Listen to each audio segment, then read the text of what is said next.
We are live. We are. Let's see. Yes, we are. Yes, we are. Hello, hello. Welcome to Abracadabra. I'm iLan Azoulai, spiritual mentor and a sound therapist for you who are ready to reclaim your power, to remember your gifts, to shine your gifts to the world, and all from love and no fear. This is a program of empowerment where I bring guests and people who shine their gifts, who are here to express themselves with words, with art, with any form of expression. Today, I'm really excited to have somebody who's very, very unique, very special. And before that, I want to make that commitment. At least for today, one day at a time. והריני מקבל על עצמי את מצוות עשה של ואהבת לרעך כמוך. I hereby accept on myself the due commandment or the utterance of love to your neighbor, your friend, the same way that you express love to yourself. And the first focus is on us, on ourselves. Today, my guest is a graduate of Tel Aviv University, Yeshiva University of Los Angeles, and American Jewish University. Gilla Nissan. She has been teaching Hebrew and Jewish studies for 3 decades. Her teachings and writings have been informed by great kabbalists. She's a prize-winning poet, essayist, and visionary. Her work is centered around the Hebrew letters as tools of creation and mysticism of biblical Hebrew.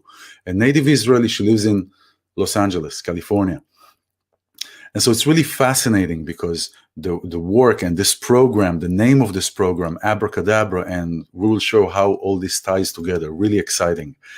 In her book and cards, Meditations with the Hebrew Letter, a guide for the modern seeker, author Gilla Nissan shares ancient knowledge and wisdom and the power of the 22 letters of the Hebrew alphabet. She has, as I said, over 3 decades of experience teaching the spirituality of Hebrew language. And in the last 10 years, she has focused on the Hebrew letters themselves as tools of self-growth. So without further ado, I'm really excited and honored to have here Gilla. Let's see, let's bring her in.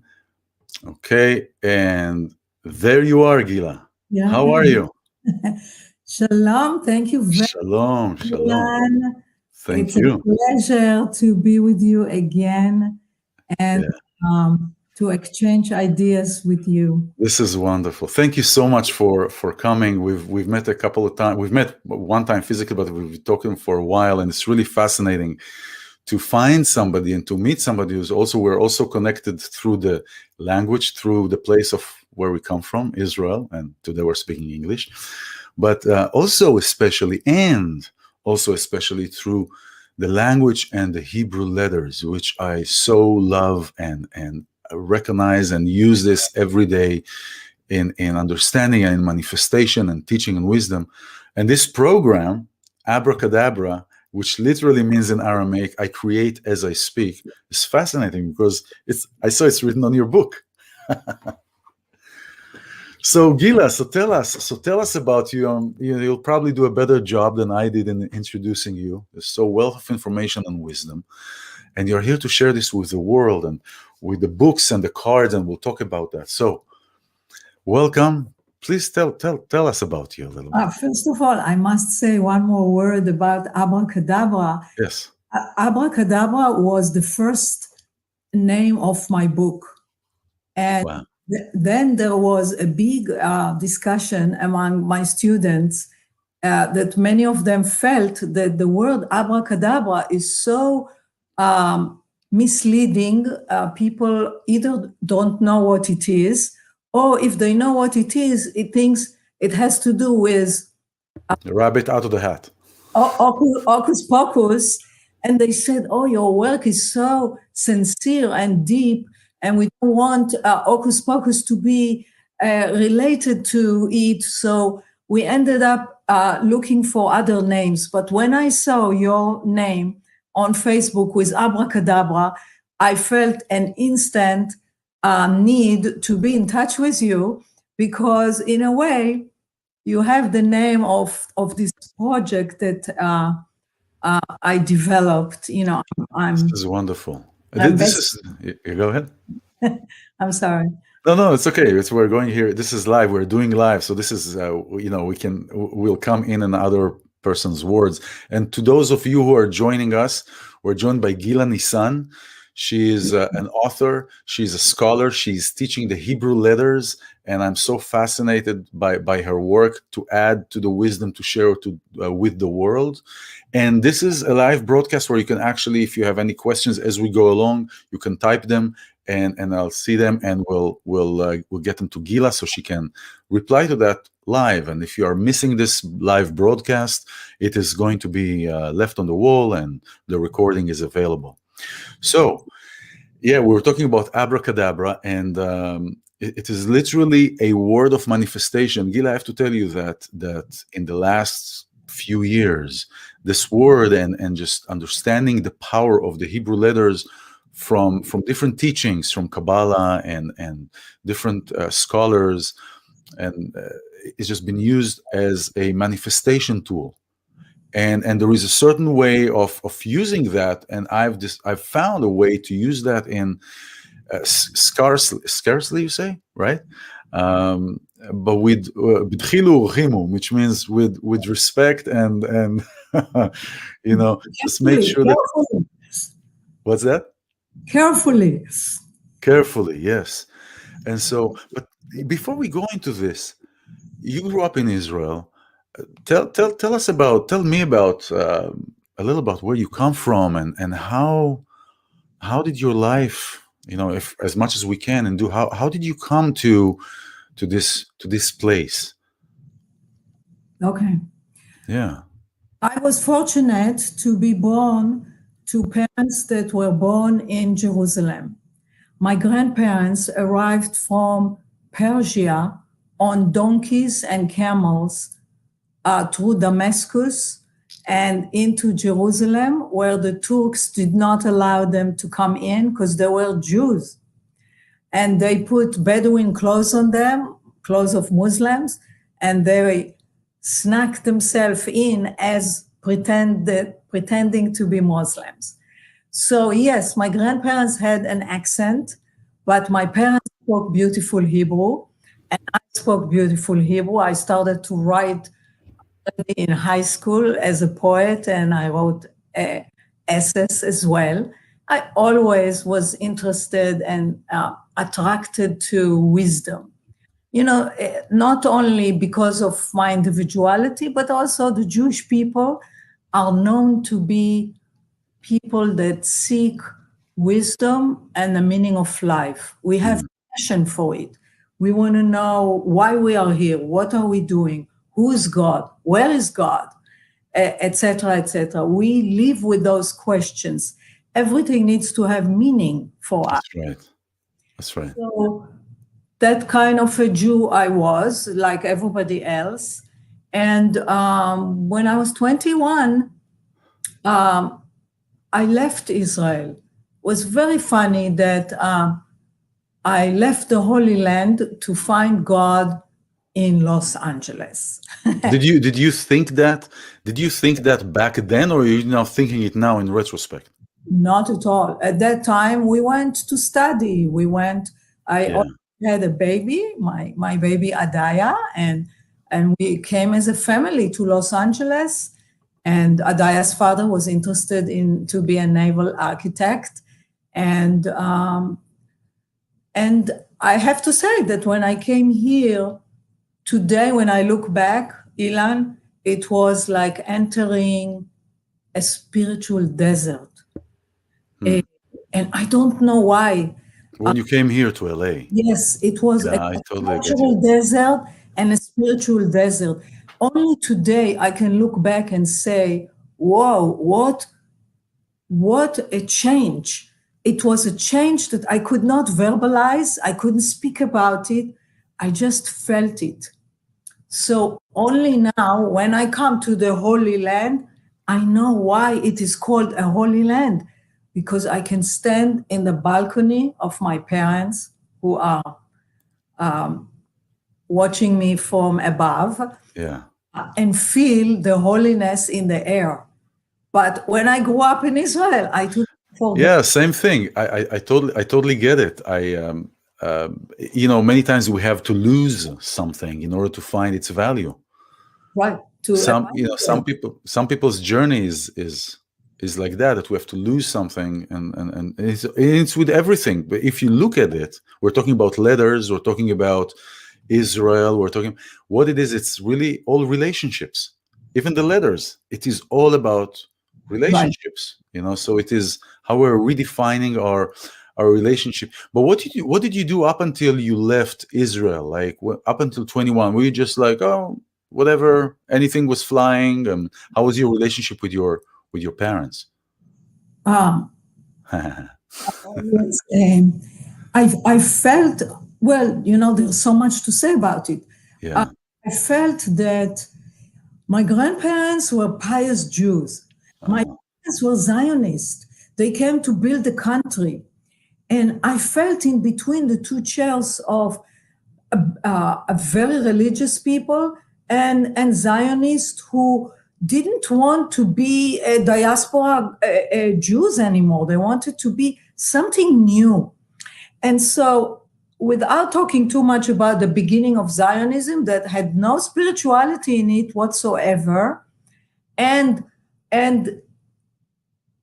I needed to find my connection to God and who I really am, because the influences that I was under were not good enough for me to find what I needed to find. So I'm not blaming institution. Even in Yeshiva University, nothing happened to me. In Jewish American Jewish University, I accumulated a lot of knowledge, but nothing happened to me in a deep way that started to change or align me with the source that will start to give me information that I could not get in academic institutions. Yeah, it didn't really puncture you. It didn't really create that. Either I was not ready, not asking anybody. When you are ready, the master appears. And at that time, I was ready to accumulate knowledge. My destiny was that first I should be established in family life. Actually, exactly as Kabbalah says, you have to be established in ordinary life, and then you can ask, what's the meaning of my life? I did not wait until the age of 40. At the age of 27, I understood that academic institutions are not going to give me what I'm looking for. So I started to study in informal circles that taught me esoteric knowledge. I studied Guruji for many years. I'm still a student of this teaching. I studied Kabbalah with Jonathan Omerman and Rabbi Zalman Schechter for many years.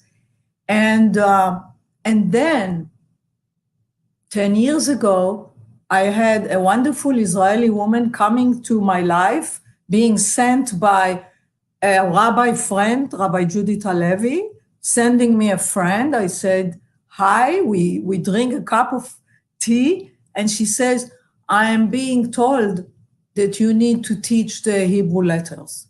I said, Michal, don't worry. I already at the American Jewish University, I developed a course that was talking about the spirituality of the Hebrew language. I was attracted to that. And what does it mean, a language of truth or the holy language? What holy? What truth is in the language? So I started to develop it, but she said, no, this is all good. You need to teach only the letters. And was talking about, because I did not pay that much attention only to the letters. And Michal and I started 6 months of meditations, work although I was by then a teacher of meditation, she taught me new kind of meditation while I guided imagery, where I started to interact through her and with her with entities I never thought I would be able to interact in such a visual way inside the meditation. And from that source, I received a new meaning on Hebrew letters. You know that many books were written on the Hebrew letters. Why do we need a book? But I got completely different meaning for each letter, and I understood that I need to teach it. So I started to bring that knowledge into my circles and groups that I was already teaching spirituality in general. Yes. So this is really fascinating, because before we go further to talk about the book and the card deck that you worked with Michal, as you're talking about, there are many books that talking about the letters, and really much of the books are not as visual as triggering ourselves, triggering our brain to visualize what these letters are. For example, there is a book by Rabbi Zamir Cohen who is talking about only about the code, only about the letters, each letter, and there are different visualizations and so forth, but it is more an intellect. It is an intellect of knowing. It is a wisdom. It is it's coming from here. And when we are looking at your letters, and by the way, your name is actually a part of a meditation, a kabbalistic meditation that I'm doing. So I'll share with you. But the letters, so what I have experienced with the letters, with the cards, so it comes, this is the box set. This is the box set that you can order from the website listed down here, thehebrewletter.com. And if you want to reach Gilla, there's a phone number here as well. And her email is gilla@thehebrewletter.com. And inside we have a book that is describing, divided into 4 parts. It's talking about your journey and talking about your understanding of the letters and how you use the letters. And so it's a beautifully informed book. And I just held it. The energy of the book is wonderful. So, and then go to the cards. And this is where Michal comes in. And so what I understood from you is that she visualized the energy, and she can see the energies behind each letter. Now, I can look and I can see certain things behind certain people, but not letters. So she could see the energies behind letters. And this is an illustration of the letters plus a description of the letter and the meaning. And each letter has its own representation. And it's wonderful for meditation, wonderful for setting intention. And as we know, the words themselves are really not much if we don't have the correct intention, our voice. What place do we inhabit within ourselves when we ask for something? You know, we talked about it the other day, Gilla, that many times what we want is not what is good for us, right? Mm-hmm. We can say, oh, I want this, I want this, I want this. But, you know, it is not necessarily good for us. So then there are people that will say that and this goes to, is it called different black magic or whatever, that are using, or practical Kabbalah, that are using for a pay or for whatever to invoke certain powers to grant you what you wish. And there is a reason why we were told don't deal with this, because it goes against the laws of nature. So this is what I want. So anybody who's interested in this, and if you're not interested, be interested, because many times we don't know what we want. So until you get it, it is really a revelation. As far as your name, you know, there is a Kabbalah, a Kabbalistic meditation that I use with sound when I work with people. And everybody who is watching, who is joining now, this is a live broadcast. We're with Gilla Nissan. She's a scholar, she's a researcher, an author, a poet, and she's teaching for over 3 decades Hebrew, and she's focusing on the Hebrew letters. And this is the power of creation through the Hebrew letters. So I have a meditation. Go ahead. Add something. I want to add something to what you said in the beginning about how we perceive the letters, the Kabbalist and the high priest in the temple and selected people always knew the power of the letters. Actually, the high priest was not only a physician who could heal people, he was also guiding the people whether to go to war or not to go to That's right. or how to handle everything that were on the choshen, on the breastplate, letters that told him the answers to questions. So it was an oracle, it was a Jewish oracle that led the life, the political, spiritual, psychological life of the people. Then, after the destruction of the temple, the knowledge on the Hebrew letters went underground. Only few knew about it. Today, this knowledge is coming up. You know, why should I? And it's not only me that has the honor to service this new movement of the letters coming into the world. It's also when I talked to Rabbi Zalman Schachter, the founder of Jewish Renewal, I said to him, listen, I've been for 6 months receiving this amazing knowledge. And he said to me, his answer, I'll never forget his answer. Been waiting for it. That's what he said. And the other thing he said, it will be all over the world.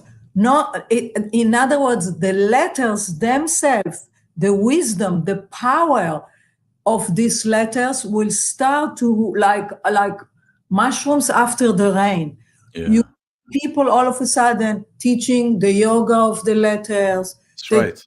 Mantras. All kinds of things are connected all of a sudden to the letters. Why? Because a letter is a sound vibration, right? As God created the world with sound vibration, the Kabbalist immediately received Bereshit bara Elohim et, meaning right away from any start, because there's no end to the beginning, right? There's no beginning. There's never a good or bad place to enter a story, right? It's the same. Please, the word Bereshit was the most wrongly, all the understanding on the word Bereshit could be accepted except the translation into King James. That's the only one that is totally a mistake. So for 2,000 years, we thought, oh, there is one beginning. That's right. That's right. There's no beginning, there is no end. But what the first verse is trying to tell us, there were 22 tools of creation that God created the world. How did he create? Let there be this. Let there be trees and fish. Light. And the first sentence that God says when he comes into the room. Right. Light. So, let it be light. So we understand today, just to add one more understanding, how does it work? I'm not God, and I'm not supposed to create the world, and for sure I don't have the power to create the world. But I do have the power. If I am guided properly and I open myself to wisdom that is eternal, I can create my own little world. Exactly. My own little things around me. Exactly. Power of speech. Exactly.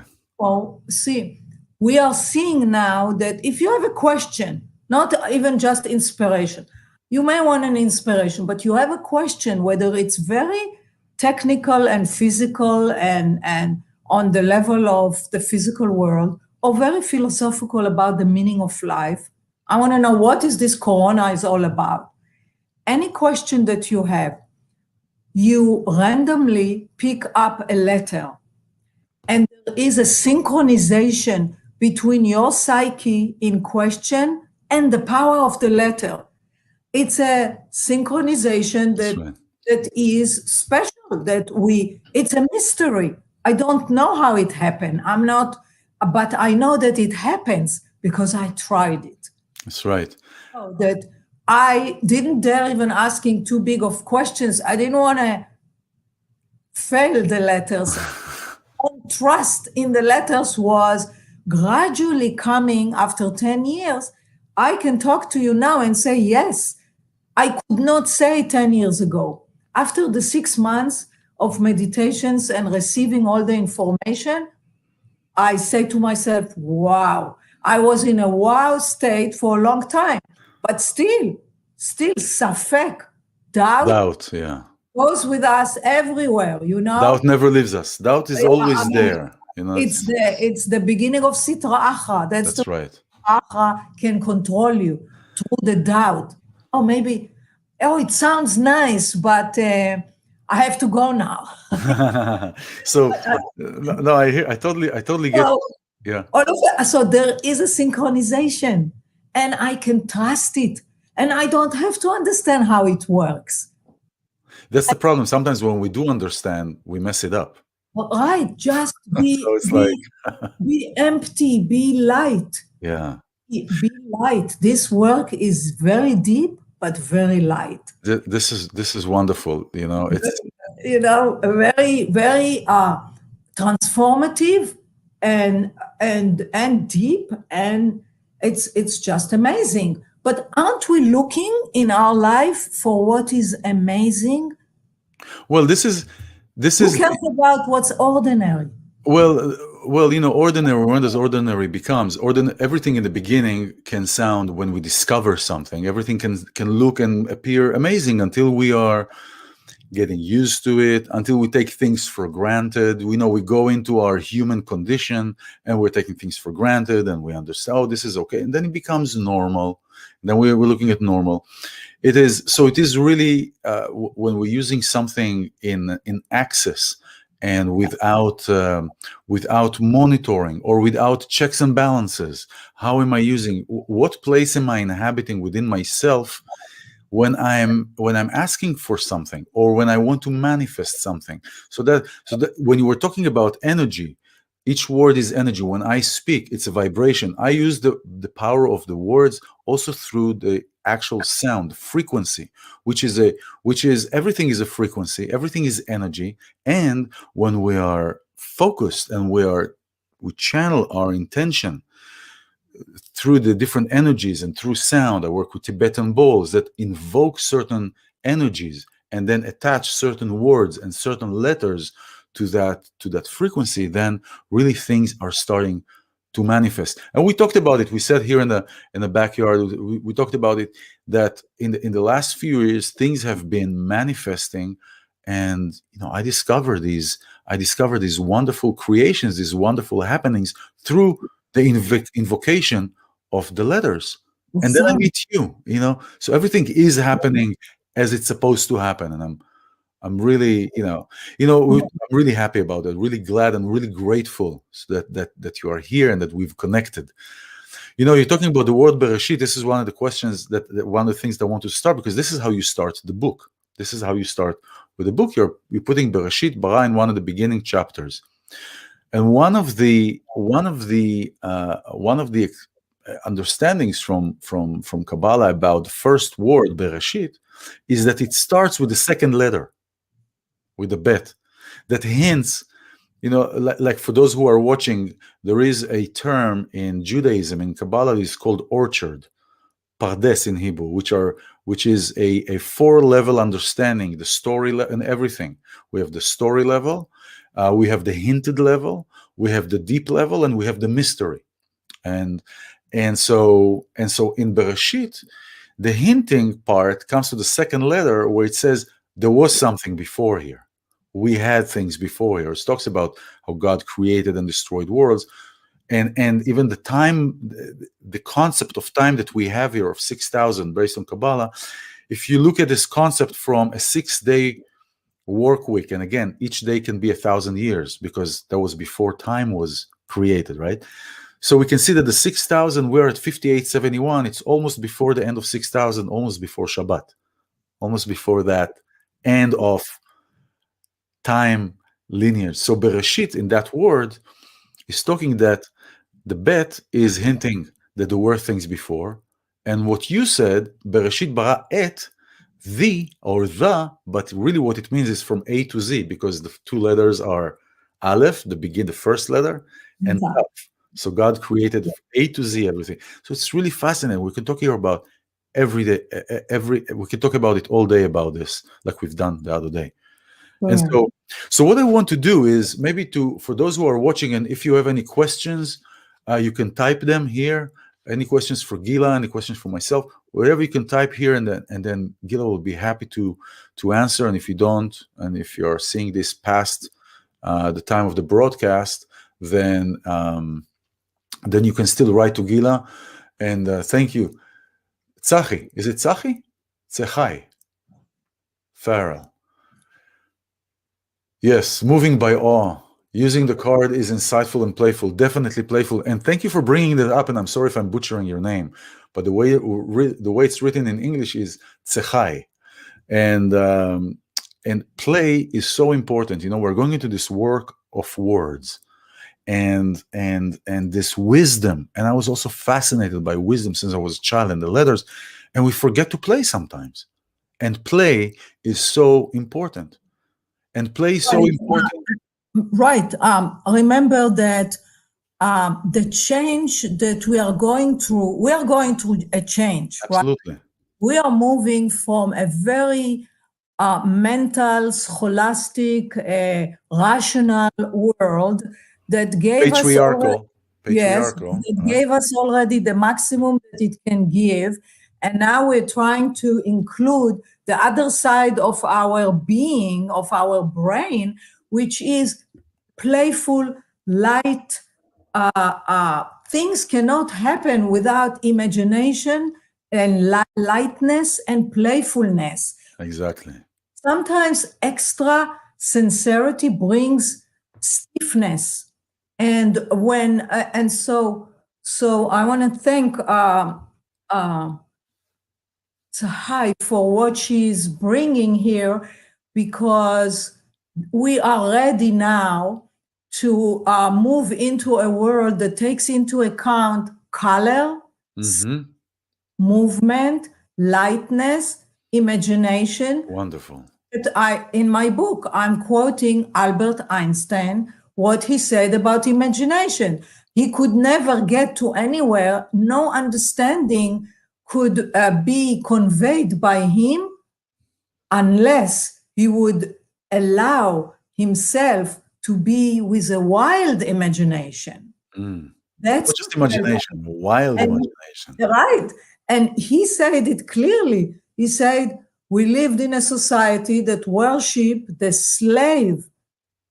Rational needs to service imagination. Imagination is the name of the game. Absolutely. You know, I say every day, and I say this, challenging, and it's about what does imagination do? Imagination challenges our perception, like you said, and what is challenging our perception is like going to a gym for our imagination. It's just like going to a gym.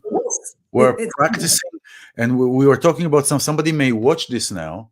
Somebody may watch this now and maybe disagree to something.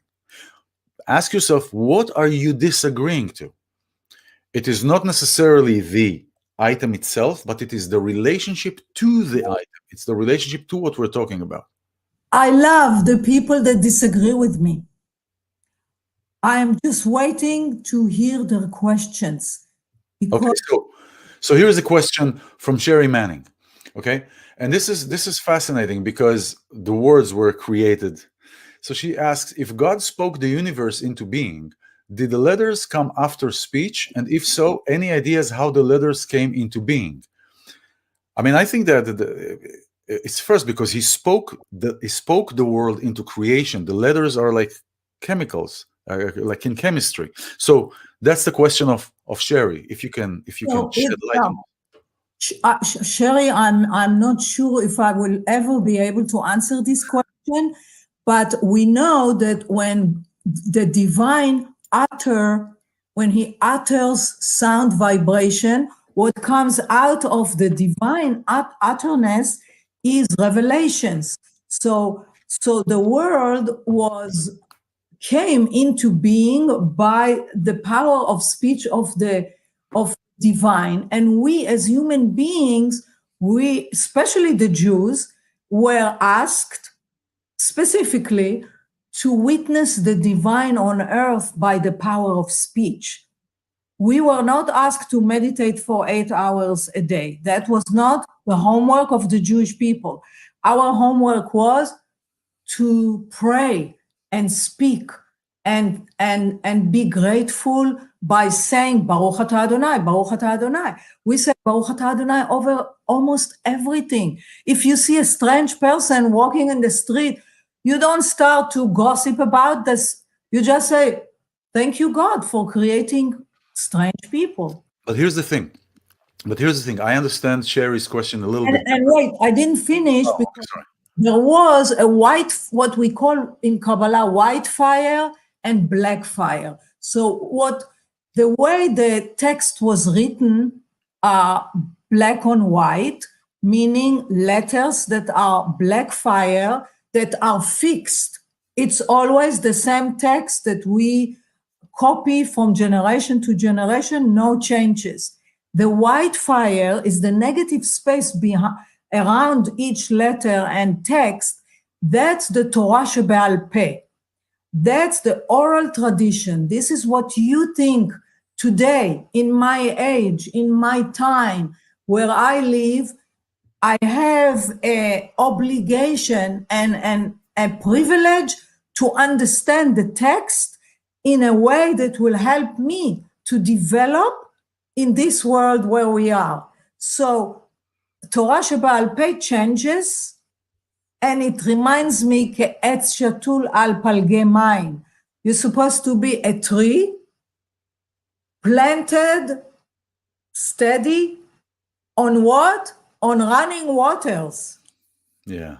That changes. So what change and what stays are two very interaction between two forces that we were created with those two forces, the matter in us and the spirit in us. The spirit in us is fire.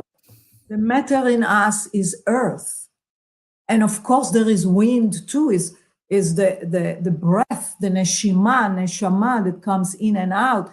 So we are, God was so proud of himself that he succeeded in creating a human being that is able to reconcile opposite forces like fire and water, like right and left, like yes and no, like matter and spirit.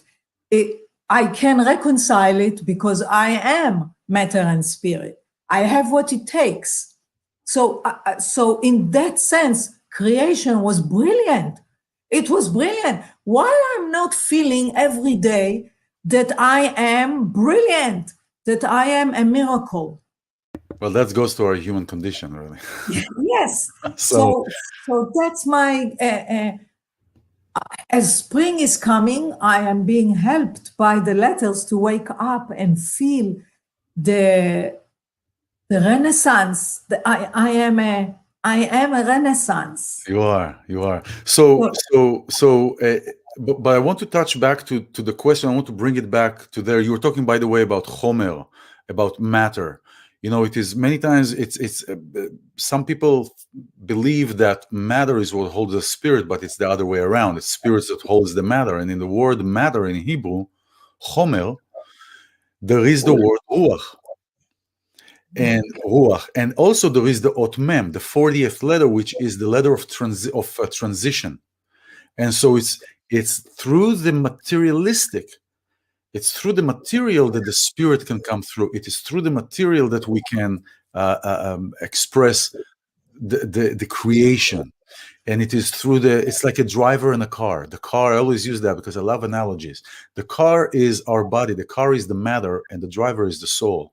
So the car can be neutral, can run, but without the driver, it won't drive. So I want to go back to refine the question of Sherry, which I see the question of Sherry as almost like the chicken or the egg. Who came first? Obviously, we know who came first, God, and the world as it was created. Was it created with the letters, or were the world creators and they're the letters? What I could understand from that is that the words were there. But to add to that question is we know that the Hebrew of today is not the Assyrian Hebrew, which was the ancient Hebrew.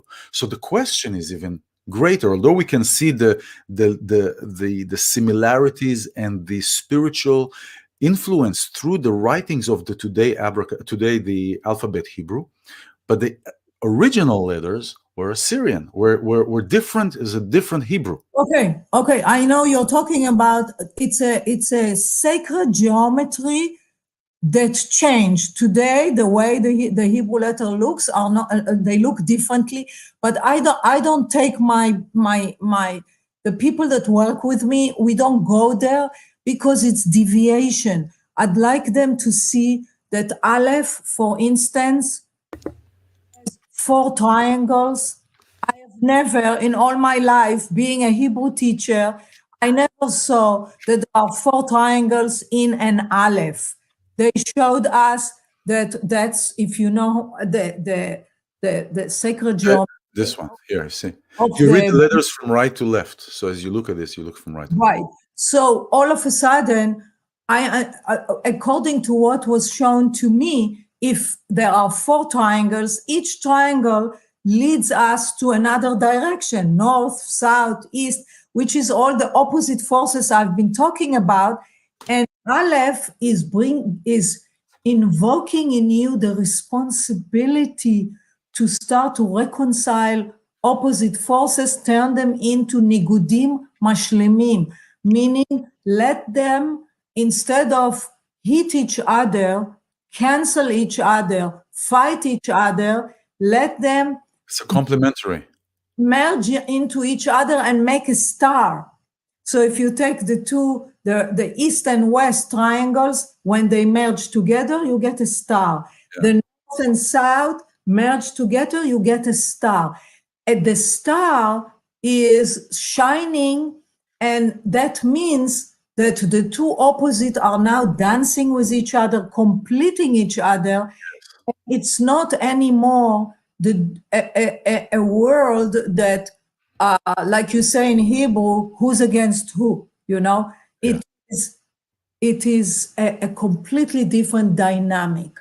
It is fascinating because if there is a 5th dimension, that's the 5th dimension, that's the vision, and it's the vision of the Hebrew letters, which was constructed to wake you up and to ask you the right questions and to move you forward into the 5th dimension. You cannot study a parasha or study any sacred text and just be a herd that follows the leader.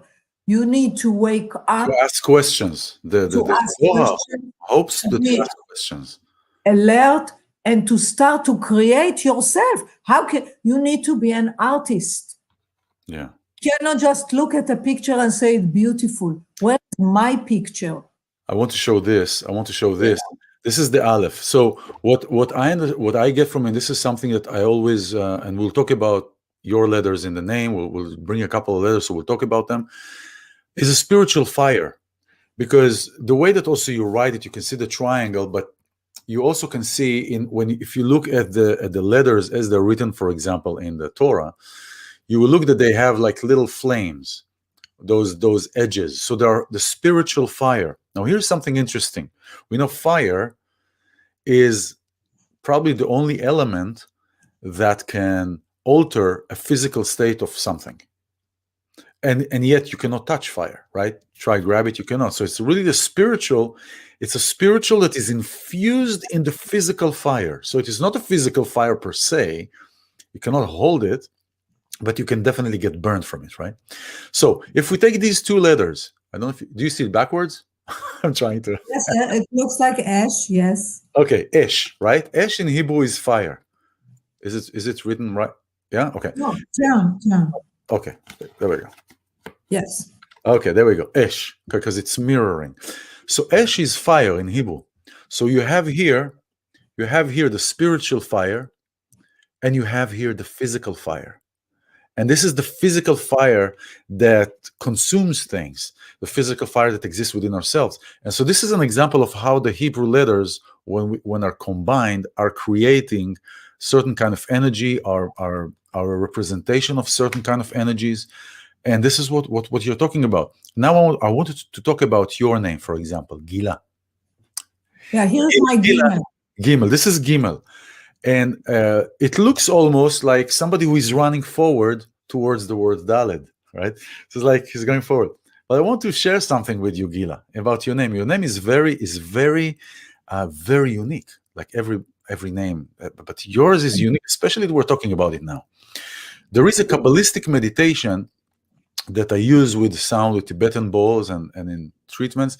It's called Chedva, the Chedva meditation. Now, for the word joy in English, we have only one explanation in English, joy. But in Hebrew, we have 10 synonyms for this word, for joy. And 4 of them are being used in the meditation, Chedva. The first letter is Chedva, which is sharp. It's the first expression of any experience. It's like going up on a roller coaster, the first incline, and before it drops, your tushy leaves the chair for a split of a second. You're entering, you have this understanding, this blast into very sharp, comes from the word chad. It's like cutting the expression. Then the second level is Gila. Gila, meaning, like your name, is the revelation, is coming into... Huh? Legalot. Legalot it's the revealing to the heart. So after we get it, we see it, it's being revealed to the heart. And then you have Simcha, which is expressing it in with your body, and Sason, which is the peak of joy, where you are expressing your mind, your heart, your body in expressing this. So your name is really to be revealed, revealing, revelation, and it's no coincidence that we're talking about letters. So talk about Gila, about your Gimel. Let's talk about Gimel. Gimel, the way the character of Gimel in our book, every letter has a character, and she comes with a character that is going to serve the movement towards the 5th dimension. So it's very specific. I'm also serving this movement, and I am doing whatever. The letters already have their plan and their movement, and I'm just lucky to be at the service of them. That's all. I cannot do there whatever I want to do, and believe me, I tried. It doesn't work. There is a plan. There is a plan for them. They are moving the way they want. But Gimel, for instance, I know in many books, Gimel is Gamal, camel. Okay. Like many other letters, Aleph is the name of God. Aleph is Echad.